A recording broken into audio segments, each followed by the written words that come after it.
Attention shoppers, clean up on aisle 14.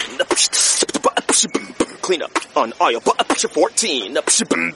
Someone dropped a jar of pickles. Kosher pickles. Beatboxing at a big box store. Surprising. What's not surprising? How much you could save by switching to Geico. A red minivan has the lights on in the parking lot. Geico. 15 minutes could save you 15% or more. Geico. This is the Stephen A. Smith Show podcast. I'm Stephen A. What's up, everybody? Good afternoon. Welcome to the latest edition of the Stephen A. Smith Show, coming at you as I love to do every weekday over the airwaves of ESPN Radio, 250-plus markets across the United States of America, and, of course, ESPN Radio, Sirius XM style, Channel 80. Number to call up, as always, is 888-729-3776. That's 888-SAY-ESPN. Half hour or so into the show, Damien Woody, former Super Bowl champion with the New England Patriots, former player with the New York Jets, now an NFL analyst with ESPN. He will be on the line with us. Plus, we have our resident handicapper based out of Vegas, the one and only RJ Bell. He'll come on with us in hour number 2 to break down these NFL playoff matchups, Las Vegas style. Number to call up, as always, again, is 888-SAY-ESPN. That's 888-729-3776. Got a jam-packed show coming your way today. Got a few things to get into with LeBron James and the Cleveland Cavaliers just stinking up the joint. I mean, Lord have mercy. They get romped by Toronto last night. Just the game before, they got romped by the Minnesota Timberwolves. J.R. Smith going scoreless in both games. Oh, we'll talk about all that. Don't worry. Don't you worry. I won't forget. I promise you that, Lakers. Looking a little decent these days. On a little game, on a little winning streak right there. We'll talk about that a little bit later on in the show. We'll get into all of these playoff matchups. New England and Tennessee. Jacksonville and Pittsburgh. New Orleans at Minnesota. Of course, Saturday's game, Atlanta and Matty Ice, and the reigning defending NFC champions, going up against the Philadelphia Eagles. Number 1 seed, who would be destined to go to the Super Bowl if Carson Wentz hadn't gone down, in my opinion. But now might not even win a damn playoff game. Black Cat seems to be running around that franchise somewhere. All of that and more to talk about as the show progresses right here. Stephen A. Smith Show, ESPN Radio. First order of business to get into, however, is Le'Veon Bell. Le'Veon Bell, ladies and gentlemen, is arguably the best running back in all of football. Le'Veon Bell is an individual that has shown time and time and time again that he can produce, that he can get it done. This year had over 1,200 yards rushing, had over 650 yards receiving. That puts him at nearly 2,000 yards from scrimmage. When you look at the amount of times he rushes the football, which was 321, combined with the amount of times he's caught the football, which was about 85. This is a man that gets over 400 touches, or has had over 400 touches. He's franchise tagged for this season at about $12.1 million. And he went on the record yesterday to sit up there and say, guess what? Don't think about trying to franchise him again if you're the Pittsburgh Steelers. He doesn't want a 1-year deal for any amount of money. He wants a long-term deal. And he goes on to sit up there and say, I hope it doesn't come to that, but I would definitely consider it. When he was asked by ESPN whether or not he was prepared to sit out the season or even retire if the franchise tag was placed on them for a second consecutive year. He sat up there, and when asked what the Steelers should do this offseason, he said it simply: value me. Just get the numbers straight, exactly where we want them. I'm not going to settle for anything less. I know what I do, and I know what I bring to the table. I'm not going out there getting the ball 400 times, but I'm not getting what I feel I'm valued at. He then decided to go on waxing poetically about how it's not about the money, it's about the principle. It's not about the money, it's about the players of the future, the Ezekiel Elliott's of the world and others that he has to look out for. Oh, stop it. That's not the issue here. Of course it's about the money. Of course it's about the money. And damn it, it should be. I want to be the first to say, I believe Le'Veon Bell should get his money. I believe he deserves every penny. I think it's an absolute travesty that he hasn't been taken care of yet. He's clearly the most valuable player on the Steelers. There is no excuse on God's green earth why they couldn't take care of him. Now, in fairness to the Steelers, they'll make the argument that they did have a long-term deal for him on the table last offseason. And that long-term deal, which wasn't good enough for Le'Veon Bell, which made him sit out the preseason and training camp and all of that stuff because he refused to show until the season began. That same stuff that was happening when it concerned him. It was a long-term deal on the table where the Steelers revealed that it was $30 million in guaranteed dollars on the table for him first 2 seasons, which would have put him at $15 million. Le'Veon Bell clearly feels he's worth more. I got a simple question for everybody there. It's a couple of questions. Number one, how much is a running back worth in today's NFL? How much is a running back worth? And number two, I sincerely hope you don't blame him for feeling the way that he feels, because Le'Veon Bell is absolutely right. You play in that running back spot, particularly in a position where everybody thinks you're done by the age of 30, and you got to defy the odds, the Frank Gores, the Adrian Petersons of the world before somebody is willing to modify their positions. I definitely think Le'Veon Bell has a point, no doubt. But I will say this. I believe it was quite stupid of him to speak up this particular week. Has anybody seen who Le'Veon Bell is about to go up against? Has anybody recognized how tenacious this Jacksonville defense really is? They're number 2 in the entire NFL, ladies and gentlemen, against the pass and against the rush. And in points and yards allowed. They're number 2. Only team better, Minnesota Vikings. Why in God's name, if you're Le'Veon Bell, would you make noise leading into that game? I know you're confident. But my goodness, you're going up against one of the elite defenses in all of the NFL with a bunch of young Rough Riders on that squad. Calais Campbell is the senior citizen of the crew. This defensive line got about 55 sacks. They're top 2 against the rush. Their secondary with Ramsey in the crew is no joke. They even got a former Dallas Cowboy there named Barry Church, and he's not even contaminating them because of his pedigree with the Cowboys. He hasn't even had a contaminating effect. Why in God's name would you pick this week, if you're Le'Veon Bell, to open your mouth? I'm just asking.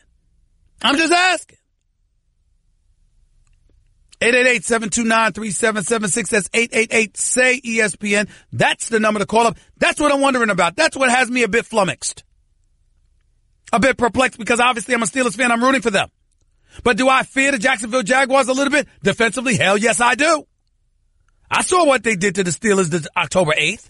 I saw how Ben Roethlisberger threw 5 interceptions. I saw how he was speaking after the game, looking like a lost puppy, talking about, maybe I don't have it anymore. I saw all of that. And maybe it was just a bad day at the office, and I understand it. But Jacksonville has caused a lot of people a bad day at the office. Just ask Tyrod Taylor and what Buffalo happened last week. 3 points. 3. This defense is no joke. They are not to be taken lightly. They are to be recognized and respected. And if they get the better of Le'Veon Bell, who's to say the Steelers are not going to use it as leverage to lowball them? They'll have the fan base behind them. Let Le'Veon Bell go out there and stink up the joint. Or get hurt quick again and can't go in another playoff game like he couldn't go in the AFC Championship game against the New England Patriots, which a lot of people think cost the Steelers the Super Bowl. Let it happen again. What people going to think? I think he deserves his money. I think he's sensational. I think he should be unapologetic about wanting his money. But that doesn't mean you shouldn't be smart. This was not the week to open his mouth. And I hope that he doesn't pay the price. 888-729-3776. That's 888-SAY-ESPN. We'll talk about that, plus we'll get into these matchups. I still think the Steelers are going to win. I don't even need to talk about the Patriots and Tennessee, because I damn sure don't expect Marcus Mariota to beat Tom Brady. New Orleans going up to Minnesota is something to talk about. Atlanta going to Philly is something to talk about. All that and more up next. Don't touch that dial. Stick around. You're listening live to the Stephen A. Smith Show on ESPN Radio. You're listening to the Stephen A. Smith Show podcast. Welcome back to the Stephen A. Smith Show right here on ESPN Radio. As always, my honor and privilege to have my next guest on the line, NFL analyst extraordinaire, Super Bowl champion, formerly with the New England Patriots, obviously working for ESPN. He's always great on radio, on television. Sometimes he does not wear a tie, and I will not tolerate that. I am the big boy, not him, but here he's the big boy right now. The one and only Damien Woody is on the line with us right now. What's up, big boy? How you doing, man? What's going on, man? You controlling things right now because you know the deal. Whatever. You watch your mouth. You watch your tone, man. Listen, man. Listen, I'm excited about all of these games that are coming up. But before I get into the games themselves, what were your thoughts about Le'Veon Bell picking yesterday to speak out about his contract situation, knowing the Jacksonville Jaguars, the number 2 defense in the entire NFL, is what he's got to go up against this weekend? Well, obviously it was bad timing. You never bring business into, a situation where, you're still in the season. There's a time for business. There's a time to talk contract. But right now, he picked the worst time to kind of interject that whole situation with the playoff game, the divisional playoff game against the Jacksonville Jaguars. He's got to want to have his hands full enough with the Jaguars, but now you're being attacked on 2 fronts with the contract situation. Do you think picking this time to talk, like for me, if he then goes out there and he wets the bed and doesn't perform well, I don't think it would be fair. I don't think it should happen, but I think it'll be utilized as a negotiating ploy against them in the offseason. That's what I'm thinking. What about you?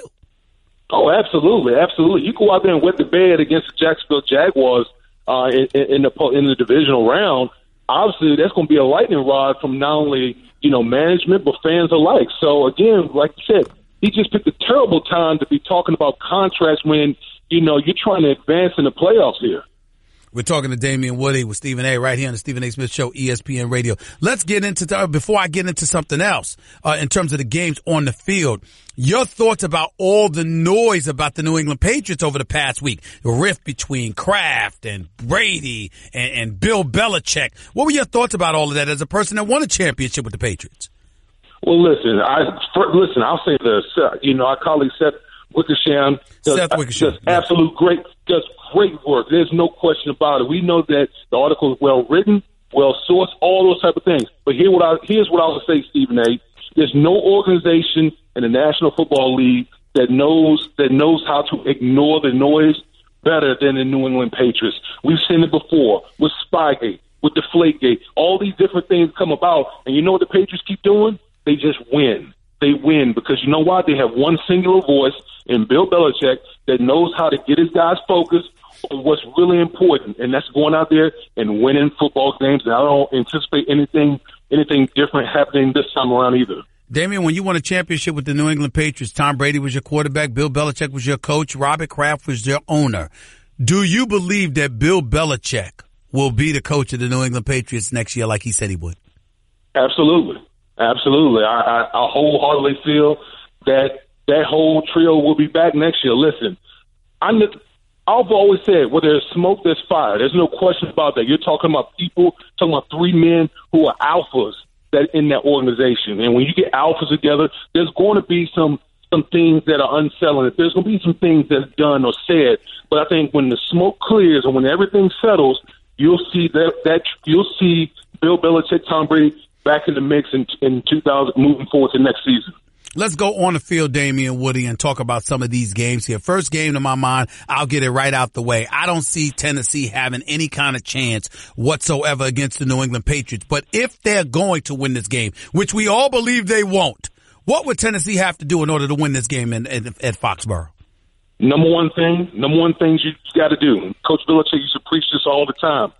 More teams find ways to lose games than win them. So if you're Tennessee, you cannot turn the ball over because the Patriots will pounce all over, and that will be the end of the game.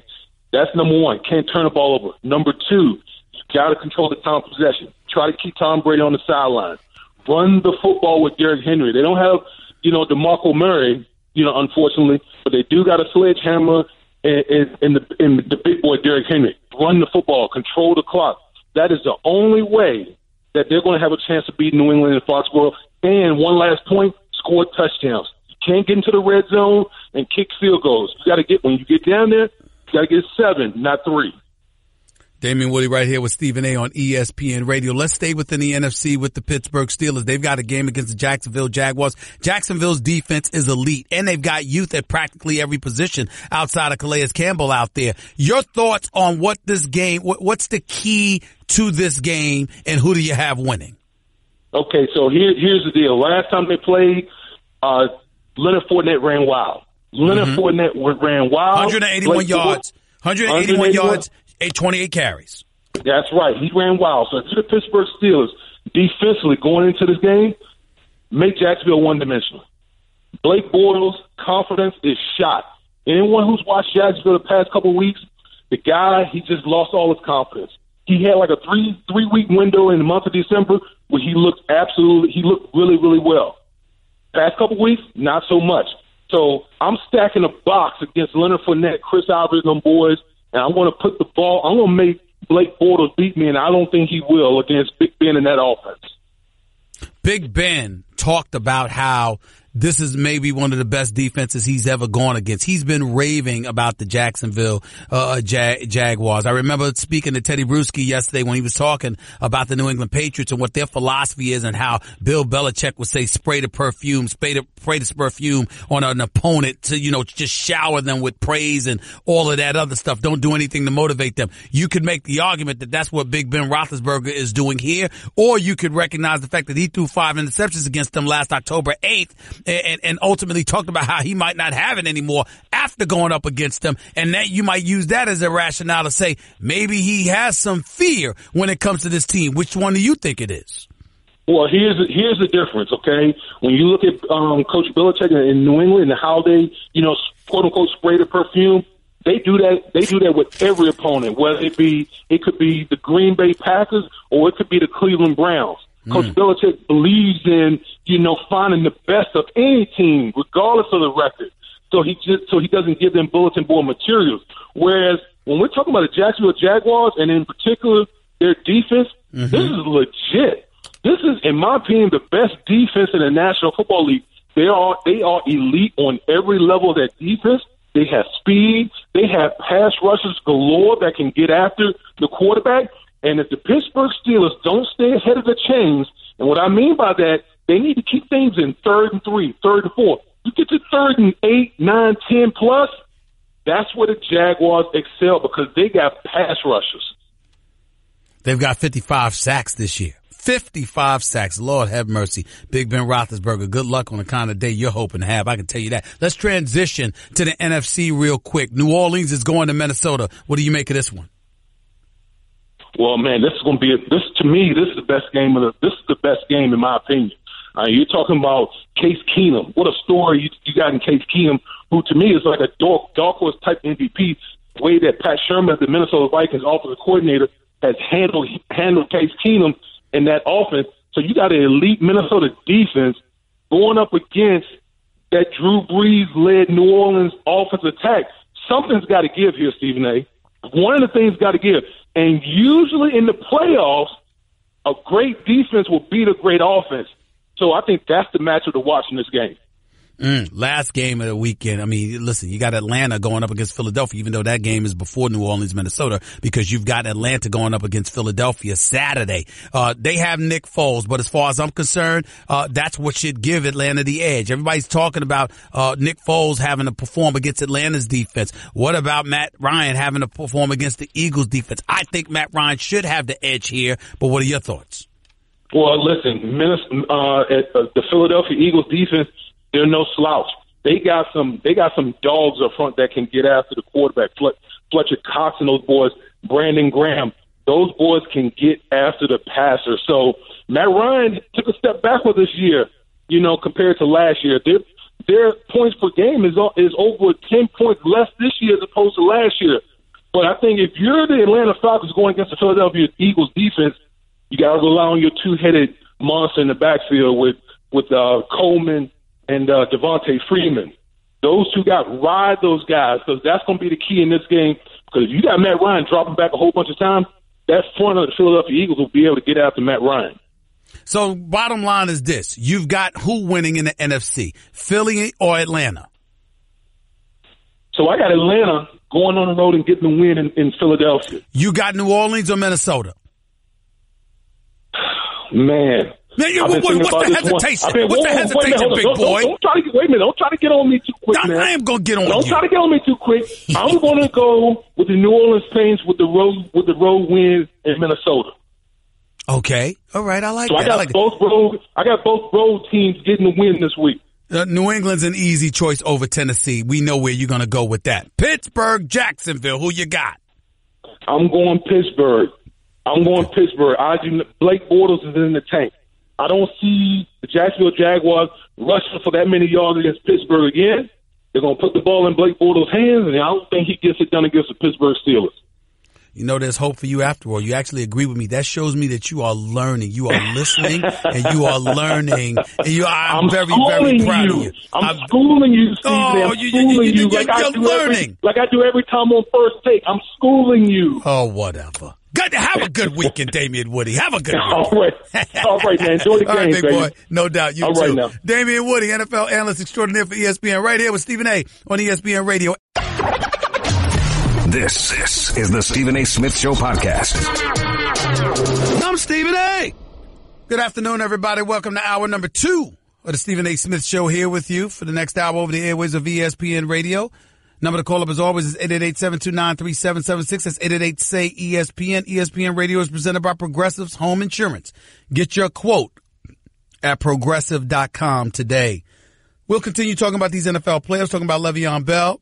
I wanted to transition to a little NFL talk. I thought it was apropos to get into a little NBA talk. I thought it was necessary.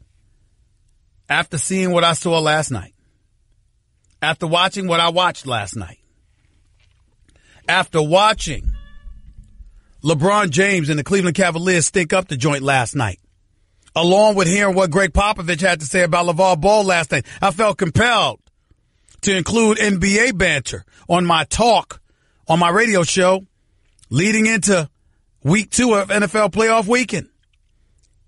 First things first, the Cleveland Cavaliers looked horrible last night. They got their butts whipped. It was a butt whipping. And it's the second game in a row they've got waxed. Minnesota destroyed them, and then after that, Toronto destroyed them. They've been down by 30 and 35 points in these games, for crying out loud. And then you listen, I'm not going to belabor the issue with J.R. Smith. All I'm going to tell you is this. He's a starting shooting guard that went scoreless in consecutive games against Jimmy Butler and DeMar DeRozan. Scoreless. 0 for 7 against Minnesota. 0 for 5 against Toronto. Played 27 and 25 minutes respectively. I'm not saying you got to be a gangbuster, but my Lord, scoreless at the shooting guard spot? Really? Really? Wanted to start. In fairness to J.R. Smith, he deserved to start. After getting to the finals last year, improving as the best the perimeter defender on the Cleveland Cavaliers, one could argue that he should have come off the bench once a 3-time champion arrives. But why upset the apple cart? Especially when you got a class individual like Dwayne Wade that doesn't mind coming off the bench and doing what it takes to facilitate winning. Maybe you should have left J.R. Smith in the starting lineup to begin with, because it would have been something more difficult for him to handle being on the bench than it would have been for an experienced champion like Dwayne Wade. Nevertheless, that's not Cleveland's problem. Kyrie being gone is not just Cleveland's problem. Isaiah Thomas being back and clearly rusty, and obviously a defensive liability due to his miniature stature, is not the problem. Biggest problem the Cleveland Cavaliers have is that they can't stop anybody. Their defense is horrid. 22nd overall, 25 in 2-point shots, 22nd against the 3-point shooters. Dead last in defensive efficiency since Christmas. They look bad. There's no way around it. And somehow, some way, Tyronn Lue's going to have to get it together and get them on the right page, because this does not look good at all. You can't listen. Any hope that you thought you had of Cleveland beating Golden State is rapidly evaporating before our very eyes. Because say what you want about Golden State, but not only can they amp it up offensively at a moment's notice and literally blow you out of the state, defensively, they hunker down. They buckle up. And they strap everybody down with them. This is an elite defensive team. By the way, Kevin Durant plays defense in case y'all didn't notice. And I think the time has arrived for us to at least contemplate the notion Cleveland might not come out of the East. When you got all of these bodies that you've got to play, and you've got all of these individuals that need to make sacrifices, Tyronn Lue pulls this off. He's cemented and solidified himself as a good young coach in this game. I think he can coach. I got a lot of faith in Tyronn Lue. But this is a new kind of challenge. You got so many guys that you've got to massage. It's going to be tough. It's a tough spot for him to be in. I'm here to tell you. It's not easy. And that much needs to be said. 888-SAY-ESPN. It's 888-729-3776. They've lost 6 of their last 8, 7 of their last 10. They've given up 100 points or more in 30 of the 41 games they've played. They ain't playing no damn defense, and that's about effort and want to. They are getting waxed. They're getting punked. And so far, they ain't doing much about it.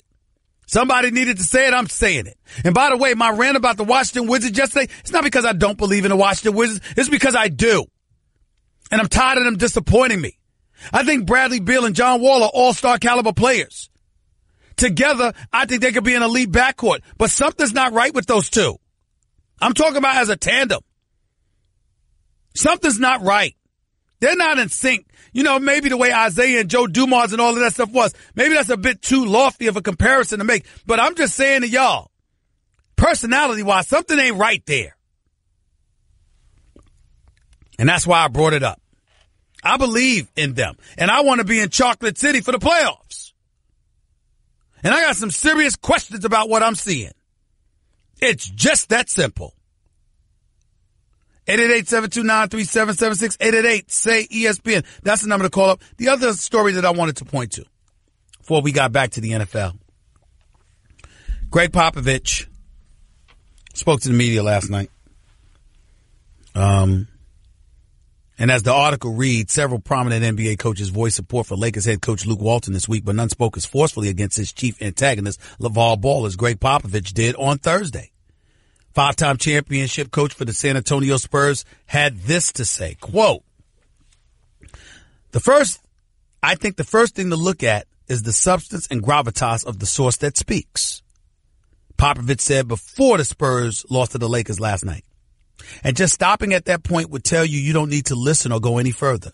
It's just another fan in the peanut gallery with an opinion which is meaningless. That's what Popovich said. Popovich's dismissal of Ball, the article reads, came in response to a question about recent comments from the father of Lakers point guard Lonzo Ball that Walton had lost support of the Los Angeles Lakers.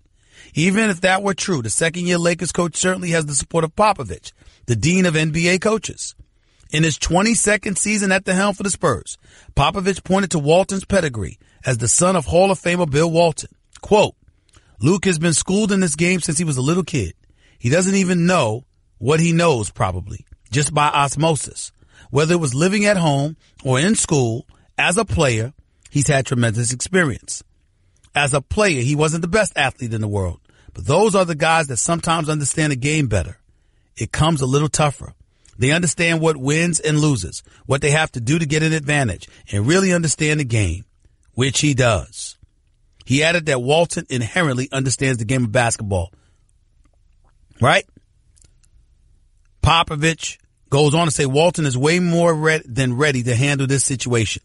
It's a situation that's going to take some time. It's a process, and it certainly doesn't need any outside chatter from people who don't have a clue and haven't gotten over themselves. I don't disagree with a word Greg Popovich said.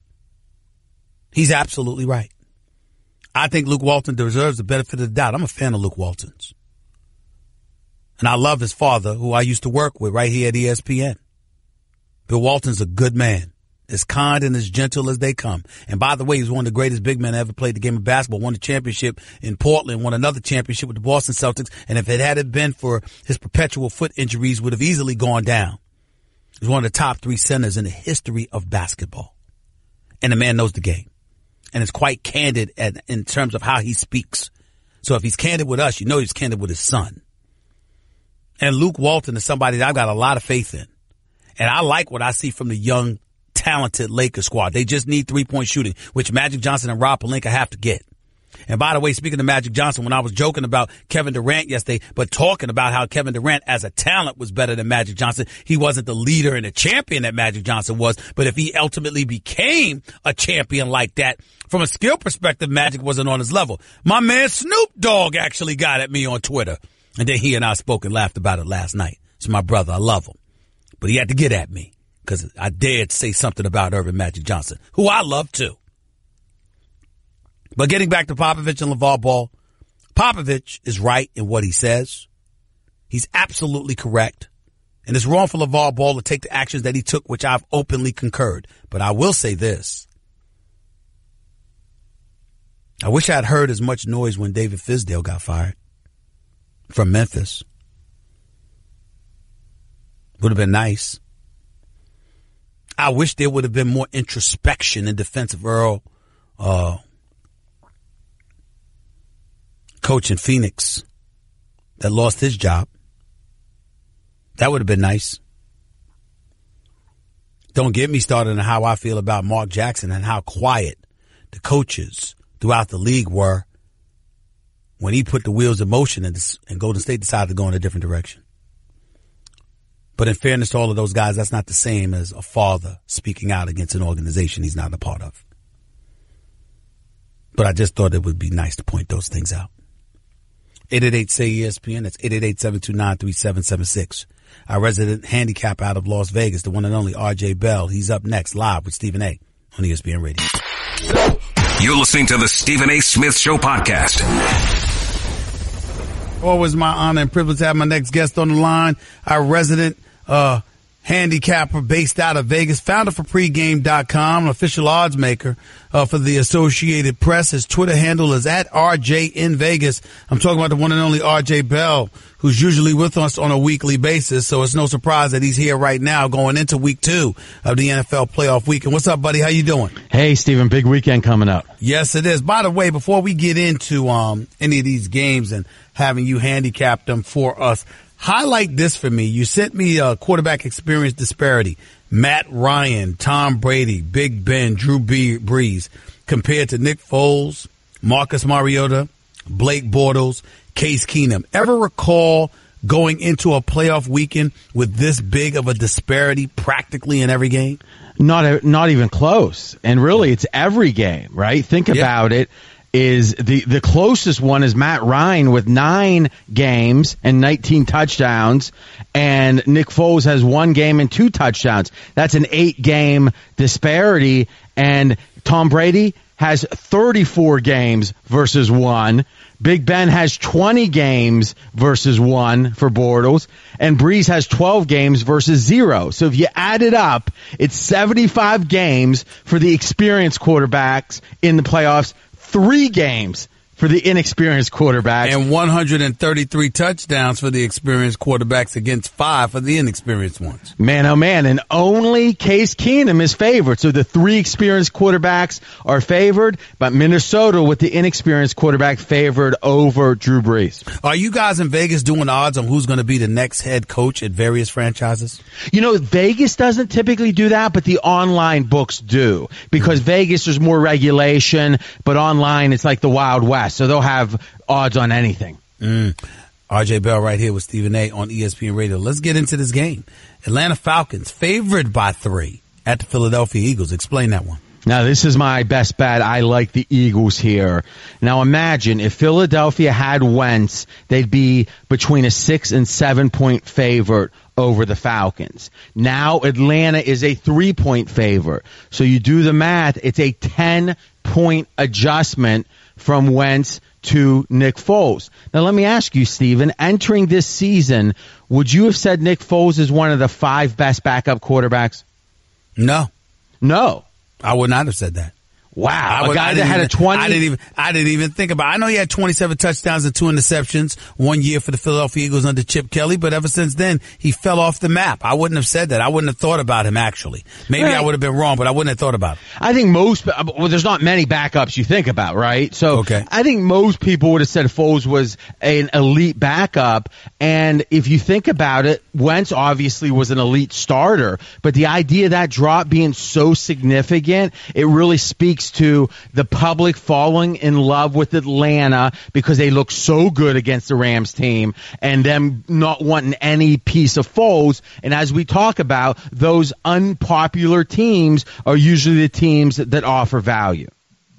RJ Bell right here with Stephen A. on ESPN Radio. So talk to me again about Atlanta and Philadelphia. Anything else you want to add in terms of Philadelphia and what your expectations are for this game? I think what people are underestimating is the fatigue factor with the Falcons, because this is a team that had to go out west, right, win that game in L.A., fly back to Georgia, then fly up to Philly. Now, that seems like, okay, they're on a private jet, charter jet, everything's okay, no doubt. But this is going to be the fourth road game for Atlanta in the last 5 weeks. And these weren't just easy games. Every one of them, obviously last week was a playoff game, but they were pretty much had to win most of these games to get into the playoffs. So I think this Falcons team, especially after the road trip, is going to be fatigued playing their fourth road game in 5. And I think that's another reason Philadelphia +3 is the right side. I'm thinking the way Atlanta has looked in terms of defensively over the last several weeks, combined with the fact that they're going up against Nick Foles,